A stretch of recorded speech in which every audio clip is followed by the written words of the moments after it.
നീതിക്ക് വേണ്ടി ശബ്ദമുയർത്തിയ 17 പേരുമായി സഹകരിച്ചു പോകുന്നതിൽ യാതൊരു ബുദ്ധിമുട്ടില്ല എന്ന് പ്രതിപക്ഷ നേതാവ് ബിജു പാലുപ്പടവൻ പ്രതികരിച്ചു. കാലത്തിന്റെ കാവ്യനീതി ലഭിച്ചുവെന്നും അദ്ദേഹം പറഞ്ഞു. പാലാ നഗരസഭയിൽ പ്രതിപക്ഷം കൊണ്ടുവന്ന അവിശ്വാസം പാസായതിൽ പ്രതികരിക്കുകയായിരുന്നു അദ്ദേഹം. പാലാ നഗരസഭയിൽ ഭരണസമരമായിരുന്നു. 7 മാസം കൊണ്ട് യൂണിയൻ ഭരണസമിതി കയറിയിട്ട് ഇറങ്ങേണ്ടി വരും.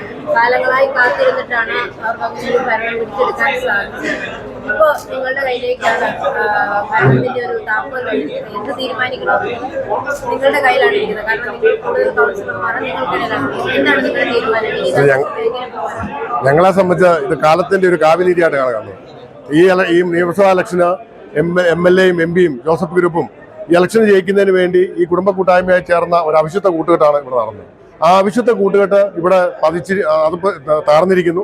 സ്വാഭാവികമായിട്ടും തീർച്ചയായിട്ടും വരും ദിവസങ്ങളിൽ ഞങ്ങളെ സംബന്ധിച്ച് നീതിക്ക് വേണ്ടിയുള്ള പോരാട്ടത്തിൽ പങ്കെടുത്തവരാണ് ഈ 17 പേരും പങ്കെടുത്തു. അപ്പോൾ സ്വാഭാവികമായിട്ട് ആ 17 പേരുമായിട്ട് സഹകരിച്ചു പോകുന്നത് ഞങ്ങൾക്ക് യാതൊരു ബുദ്ധിമുട്ടുമില്ല.